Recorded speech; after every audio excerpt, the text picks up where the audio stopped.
Good morning students. आज हम start करते हैं page number 47। Topic is economic involvement in India. India is a vast country, here we have the ancient culture and economy.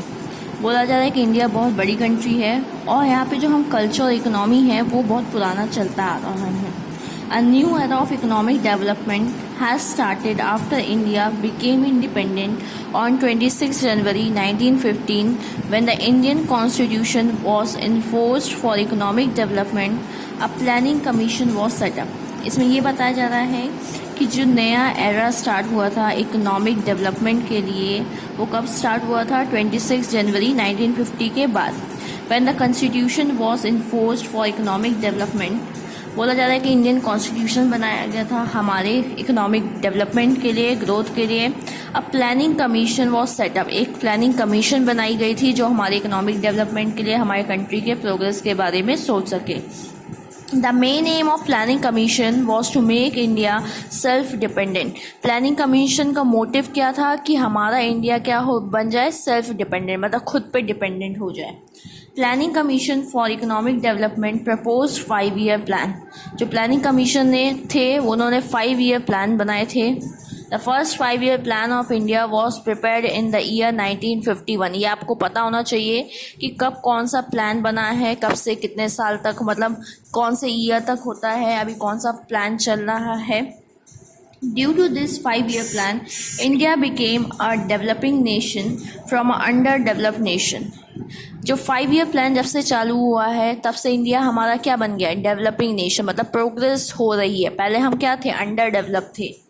By seeing the growth rate and position of India, it is assumed that India will become a developed nation within a few years with the help of different 5 year plans. बोला जाता है कि अगर हमारे India में ऐसे 5 year plan अगर हम फॉलो करते रहेंगे तो हम डेवलपिंग से क्या हो जाएंगे? Develop nation. How the economic involvement is developed can be understood by studying the following plans. मतलब कैसे कैसे इम्प्रूवमेंट आया है, हमने क्या क्या चेंजेस लाए हैं, वो आपको बताया जा रहा है।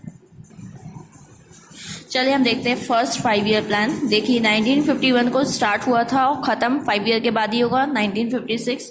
The principal objective of this plan था, मतलब इसके ऑब्जेक्टिव्स क्या थे, मोटिव क्या थे? Increase in agriculture production. Agriculture production मतलब हमारा अनाज ज़्यादा उगाना, खेती से रिलेटेड चीज़ों में इम्प्रूवमेंट लाना। Equitable distribution of production, wealth, income. बोला जा रहा है कि हमें इसमें क्या किया गया था? इक्वली डिस्ट्रीब्यूट किया गया था जो सामान प्रोड्यूस किए गए थे, चाहे इनकम हो चाहे वेल्थ हो, सब मनी वगैरह को इक्वली सबके बीच में डिवाइड किया गया था। Second 5 year plan 1956 to 1961। The focus of the plan और the principal objective are increase in industrial development. इसका मोटिव क्या था? हमारे यहाँ जितनी भी इंडस्ट्रीज़ हैं उसमें उसका डेवलपमेंट हो, उसका प्रोग्रेस हो। Development of heavy industry. Heavy industry क्या होती है? जहाँ पे लार्ज स्केल प्रोडक्शन होता है, बहुत हैवी सामान बनाए जाते हैं, तो ऐसी इंडस्ट्रीज़ का उस टाइम शुरुआत हुई थी, डेवलपमेंट हुई थी। Third 5 year plan 1961 to 1966।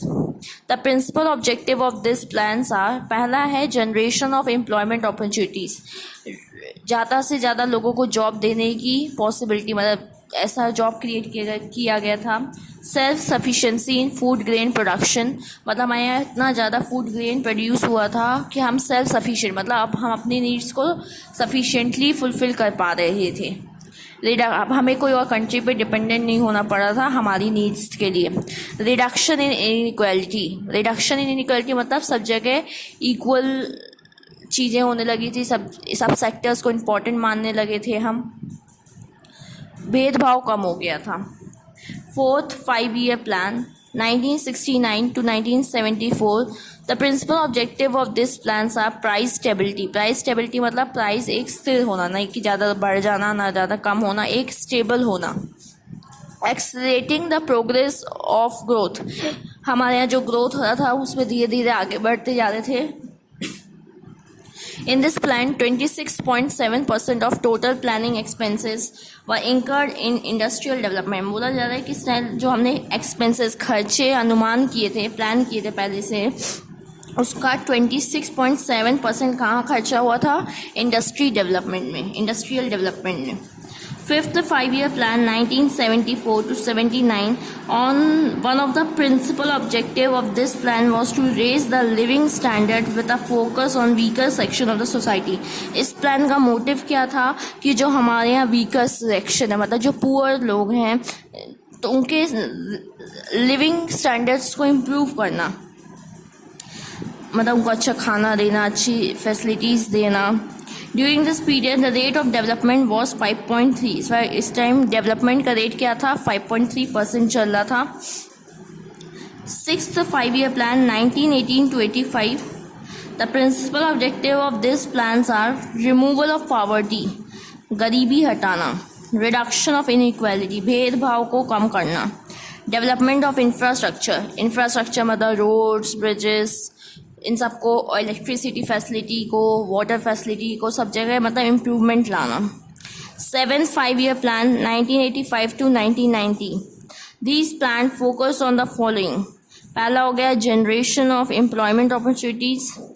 Second is increase in agriculture productivity, मतलब पहला था कि ज़्यादा से ज़्यादा लोगों को जॉब प्रोवाइड कराना, और दूसरा है कि जो एग्रीकल्चर था, एग्रीकल्चर सामान जो थे, खेती के सामान, अनाज वगैरह, उसमें प्रोडक्शन को इंक्रीज़ करना, ज़्यादा से ज़्यादा प्रोड्यूस हम कर सकें। Eighth 5-year plan 1992 to 1997, the objective of this plans were, first point, universalization of elementary education. Elementary education कौन सी एजुकेशन होती है, जो आपको 1st to 8th क्लास में मिलती है, उसको कहते हैं हम एलिमेंट्री एजुकेशन, मतलब जो 6 से लेके 14 एज तक आपको दी जाती है, उसको हम एलिमेंट्री एजुकेशन कहते हैं। और इस लाइन का मतलब होता है यूनिवर्सलाइजेशन ऑफ एलिमेंट्री एजुकेशन का, कि जितने भी आपके देश में लोग हैं सबको कंपलसरी एजुकेशन मिले 6 to 14 एज तक। स्ट्रेंथनिंग ऑफ इंफ्रास्ट्रक्चर, मतलब इंफ्रास्ट्रक्चर जो फैसिलिटीज़ थी उसको और मजबूत करना, उसमें और इम्प्रूवमेंट लाना। Ninth 5-year plan 1997 to 2002, the principal objective of this plans are, पहला दिया एग्रीकल्चर एंड रूरल डेवलपमेंट, मतलब गांव और एग्रीकल्चर सेक्टर को डेवलप करना। ग्रोथ विथ प्राइस स्टेबिलिटी में डेवलपमेंट आना। Checking the growth of population जो हमारे देश की बढ़ती आ रही है उसको चेक करना, कंट्रोल करना। 10th 5-year plan 2002 to 2007, the principal objective of this plans are, पहला है improving the quality of life through better health and educational facilities and improved level of consumption. इसमें बताया जाता है कि इसमें किस चीज़ पे फोकस किया था, कि क्वालिटी ऑफ लाइफ पे, हमारी जो लाइफ है उसकी क्वालिटी को इम्प्रूव किया जाए, कैसे हेल्थ को अच्छा रख के, अच्छी एजुकेशन दे के, और कंजप्शन लेवल जो हम खाते हैं वो अच्छा सामान खाएं, अच्छी क्वालिटी का खाएं। रिडक्शन इन इक्वालिटी, भेदभाव दूर करना। This plan aim to have 8% as the rate of GDP। उस टाइम पे कितना ज़्यादा हमारे यहाँ ग्रोथ हुआ था, 8% GDP का रेट एम किया गया था। ये आपको 10 तक दिए हुए हैं, 2007 तक। चलिए हम आगे देखते हैं नेक्स्ट पेज में। देखिए हमें इस नेक्स्ट पेज में 48 पेज नंबर में दिया India vision 2020। On 23rd January 2003, the Planning Commission for the Evaluation of Economic Development of Next 2 Decades issued a document or deed called India Vision 2020। मतलब बताया जा रहा है कि 23 जनवरी को 2003 को प्लानिंग कमीशन ने एक तो डॉक्यूमेंट दिया था, उसमें ये बताया गया था कि हमारे मतलब कितना डेवलपमेंट आएगा इकोनॉमी में। उसका नाम क्या रखा था, India vision 2020। Through this document, Planning Commission has made an effort to improve the business environment। इस डॉक्यूमेंट के मदद से, इस डॉक्यूमेंट का प्लानिंग करके बना के हमारे बिजनेस इन्वायरमेंट में इम्प्रूवमेंट आ सके, उसको डिसाइड किया गया था। इस विजन का क्या क्या फीचर्स हैं। The main features of India vision 2020 are as follows. पहला पॉइंट है to pay attention towards the multiplying of employment opportunity, मतलब ज़्यादा से ज़्यादा जॉब क्रिएट करना जिससे हमारे देश की प्रॉब्लम सॉल्व हो सके।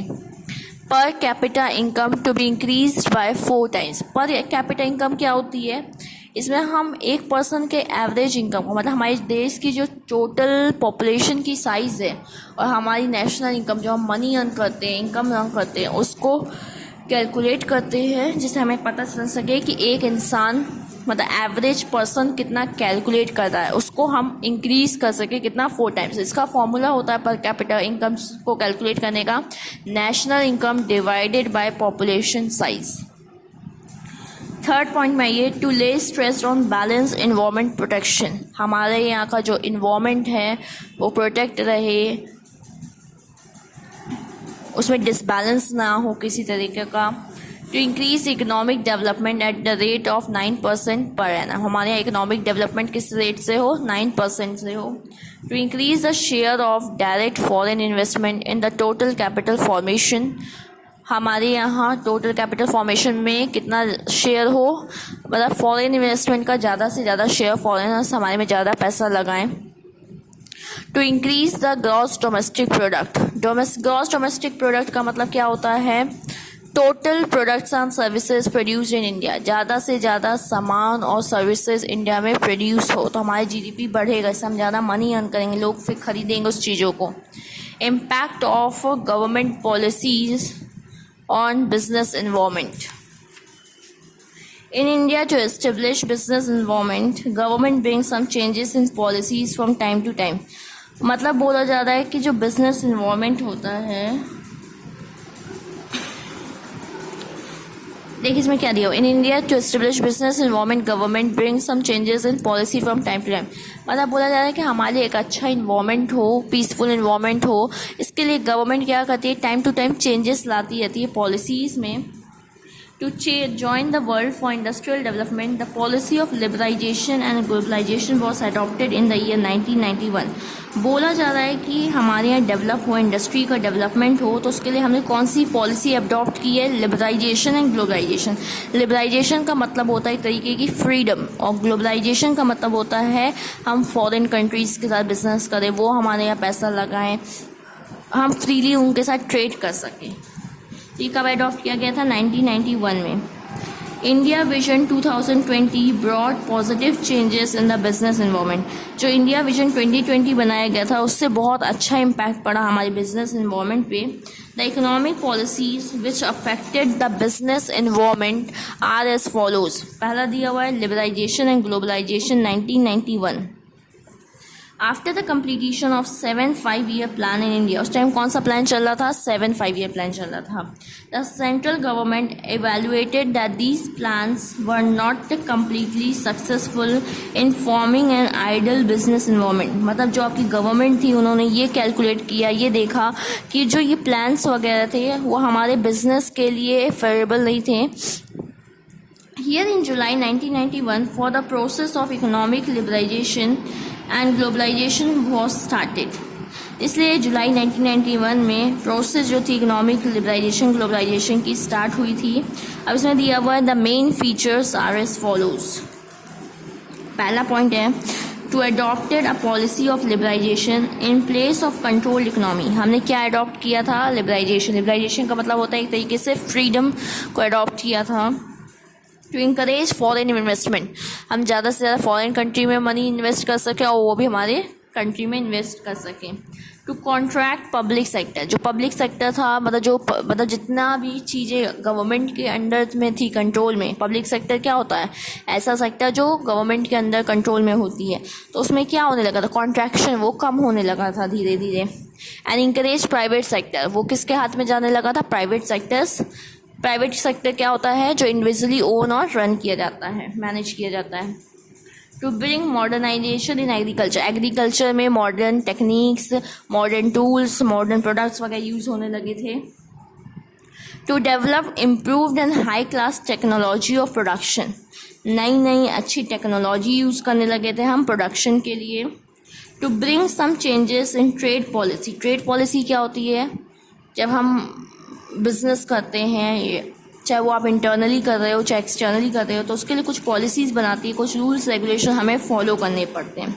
मॉनेटरी पॉलिसी जो हमारे फाइनेंस को, मनी को कंट्रोल करता है। फिजिकल पॉलिसी ये भी एक तरीके से आपके मनी, जो आपके देश के खर्चे हैं, एक्सपेंसेस हैं, इनकम है, उनको कंट्रोल करती है, देखती है। उसके लिए कुछ पॉलिसीज़ बनाई जाती हैं। तो इसमें भी थोड़े थोड़े चेंजेस आए थे इन सब पॉलिसीज़ में। फिर दिया हुआ है objectives of new economic policy 1991। The objective of economic policy of 1991 are as follows. पहला पॉइंट है to increase the rate of economic development, हमारा इकोनॉमिक डेवलपमेंट ज़्यादा हो सके। To increase the adjustment, to adjust the previous receive profit, हमें जो पहला profit मिला है उसको हमको कैसे एडजस्ट करना है, कैसे यूज़ करना है। To improve the quantity and standard quality of products and services, जो हम सर्विसेज और गुड्स बना रहे थे उसकी क्वालिटी में और क्वांटिटी में इम्प्रूवमेंट लाना। To utilize universal resources for economic development, और हमारे देश में जो रिसोर्सेज हैं उसको हम बेटर यूज़ कर सकें हमारे देश के डेवलपमेंट के लिए। For increase in sale research world class market, हम मार्केट को सब जगह अच्छी से स्टडी कर सकें कि हमें क्या प्रोडक्ट बनाना है, कैसे सेल करना है, जैसे हमारी ज़्यादा सेल हो सके। To develop a competitive market for product,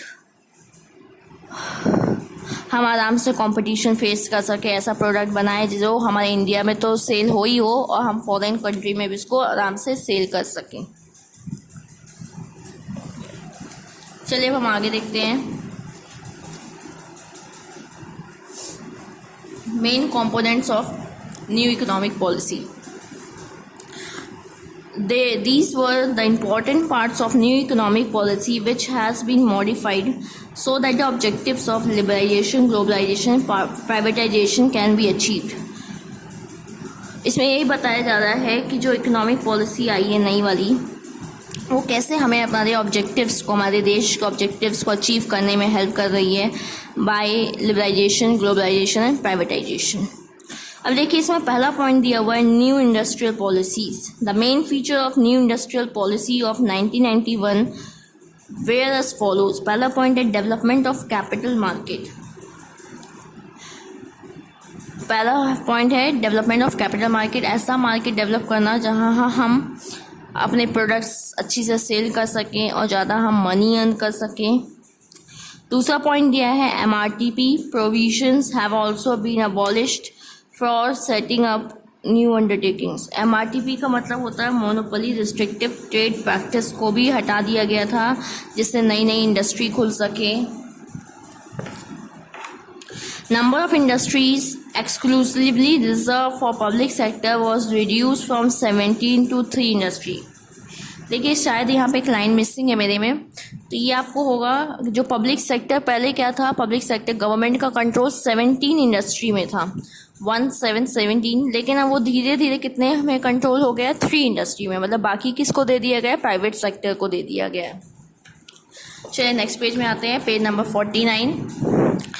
इसमें देखिए फोर्थ पॉइंट दिया है, the time 1991 industrial policy was announced 18 items was subjected to industrial licensing. मतलब बोला गया कि 1991 में 18 चीज़ों के लिए आपको लाइसेंस लेना पड़ता था। Gradually the number was reduce to 5 namely, अब वो 5 हो गया है। पहला दिया है cigars and cigarettes, electronic, aerospace and defence equipment, industrial explosives, hazardous chemicals, certified specified drugs. मतलब पहले हमारे को कितने चीज़ों के लिए लाइसेंस लेना पड़ता था, अगर हमको बिजनेस करना हो तो 18 चीज़ों के लिए लाइसेंस लेना, लेकिन अब वो धीरे धीरे कितने रिड्यूस हो गए, 5। अब मतलब इन 5 के लिए आपको बस लाइसेंस लेना पड़ता, बाकी बिजनेस तो आप ऐसे कर सकते हैं। फिर यह new trade policy to establish business environment and to bring liberalization and globalization, following steps were taken. पहला दिया हुआ है to increase foreign trade को बढ़ाना, import duty and tariff were slowly reduce. Tariff मतलब क्या होता है, एक तरीके के बैरियर्स होते हैं, एक तरीके के टैक्स होते हैं जो हमें पे करने, तो धीरे धीरे टैक्स वगैरह क्या होगा, रिड्यूस होने लगे, जिससे हम क्या कर सकें, फॉरेन कंट्री के साथ बिजनेस कर सकें, अपना सामान वहाँ भेज सकें, उनका सामान मंगा सकें, जिससे हमें कम टैक्स और ड्यूटीज़ वगैरह पे करनी पड़े। To bring expansion in economy, foreign investment and new technology was increased. बोला जा रहा है कि आप चाहते हैं कि आपकी इकोनॉमी एक्सपेंड हो, तो उससे क्या हो, हम ज़्यादा से ज़्यादा फॉरेन इन्वेस्टमेंट करें, न्यू टेक्नोलॉजी लेके आएँ, जिससे हम अच्छा सामान बना सकें, वो हम अपने कंट्री में तो सेल करें ही करें, हम फॉरेन भी भेज सकें। Introduction of partial convertibility of rupees. Introduction बोला जाए पार्शियल कन्वर्टिबिलिटी ऑफ रुपीज़, क्या होता है कि हमें फॉरेन कंट्री को अगर पेमेंट करना होता है तो हमको उनकी करेंसी में पेमेंट करना पड़ता है। तो ऐसा कुछ सिस्टम हो जिससे हम इजीली मनी कन्वर्ट कर सकें। Liberal financial facility to exporters. Financial facility हम सामने वाले को कुछ प्रोवाइड कर सकें जिससे वो आपसे सामान ले सकें। इजी मतलब मेथड हो कि हम जिससे उसको मनी पहुंचा सकें, वो हमें मनी दे सकें।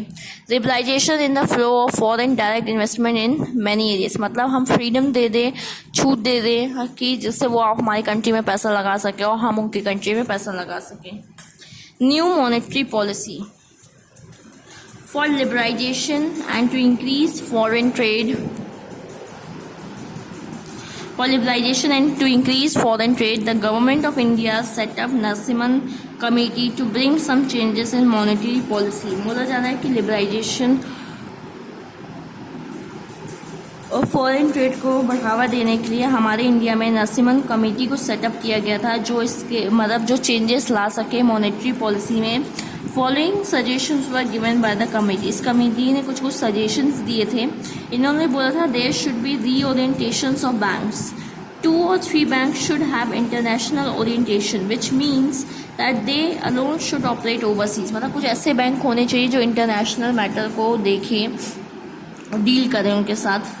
Necessary changes should be made in accounting system of bank. कुछ चेंजेस लाने चाहिए जो बैंक्स अकाउंटिंग सिस्टम फॉलो करता है उसमें। There should be 8 to 10 national banks who should operate throughout the country। कुछ 8 से 10 नेशनल बैंक्स होने चाहिए जो पूरे कंट्री के ऑपरेशंस को देखे, मैनेज कर सके। Bank should be free to fix the rate of interest and there should be no interference of RBI in fixing rate.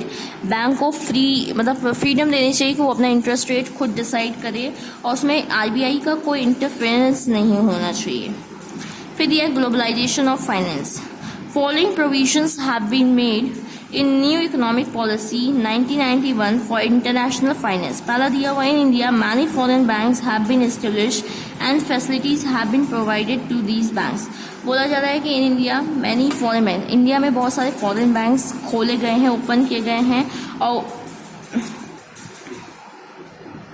हम उनको बहुत सारी फैसिलिटीज़ भी प्रोवाइड कराते हैं। To receive foreign capital bonds had been issued by many banks and financial institutions. वही बोला गया है कि हम फाइनेंस में मतलब फॉरेन में इन्वेस्ट कर सकें अपना मनी, तो हमारे यहाँ ये बैंक्स बॉन्ड्स वगैरह शेयर्स वगैरह उनके प्रोवाइड कराते हैं। थर्ड दिया हुआ है companies coming under FERA had been given facility like accepting deposit, lending money without permission of Reserve Bank of India.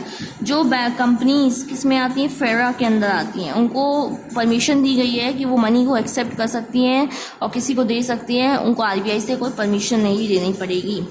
Stabilised foreign investors had been given the facility to invest in India market. जो foreign country के investors हैं वो मतलब हमारे देश में पैसा लगा सकते हैं।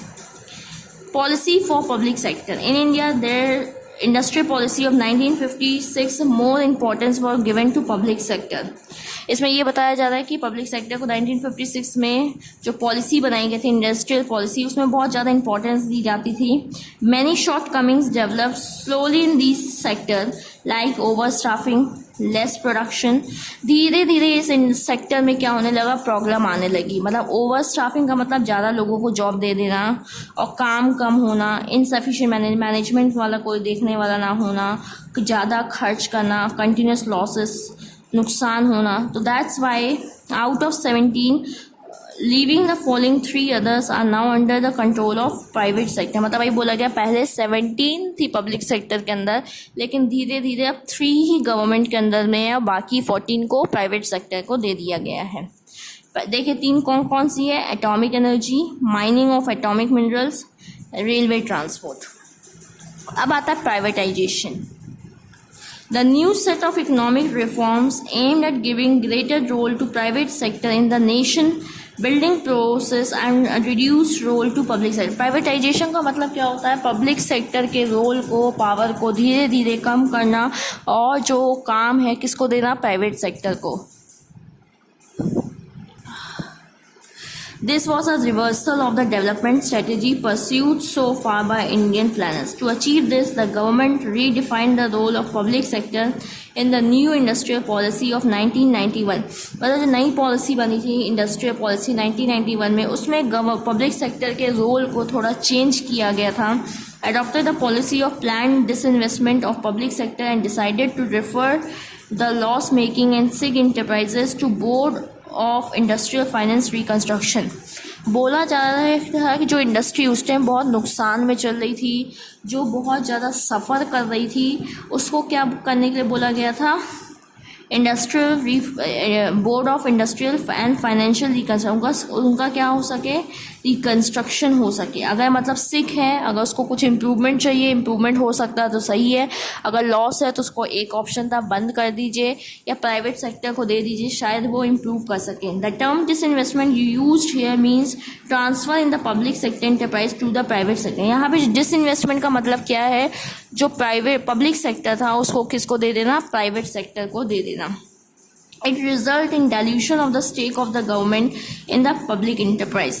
If there is a dilution of the government ownership beyond 51%, it would result in transfer and ownership and management of the enterprise to the public sector. Private sector मतलब ये बताया गया कि अगर आप इंडस्ट्री नहीं चला पा रहे हो, आपका इंडस्ट्री बहुत नुकसान में चल रहा है, तो प्राइवेटाइजेशन में यही किया जाता था कि जो पब्लिक सेक्टर के पास जो भी काम था वो धीरे धीरे हम प्राइवेट को देते गए थे, जिससे वो चीज़ को इम्प्रूव कर सके और प्रॉफिट अर्निंग सिचुएशन में ला सके. क्योंकि गवर्नमेंट इतना सब कंट्रोल नहीं कर सकती है, मैनेज नहीं कर सकती है, इसलिए जो नई पॉलिसी आई थी, न्यू इंडस्ट्रियल पॉलिसी, उसमें प्राइवेट सेक्टर को बहुत ज़्यादा अहमियत दी गई थी. और जबकि जो 1956 वाली थी उसमें पब्लिक सेक्टर को दिया गया था, लेकिन उस टाइम बहुत पब्लिक सेक्टर में लॉस होने लगा था, इसलिए प्राइवेट सेक्टर को फिर इम्पोर्टेंस देनी पड़ी थी.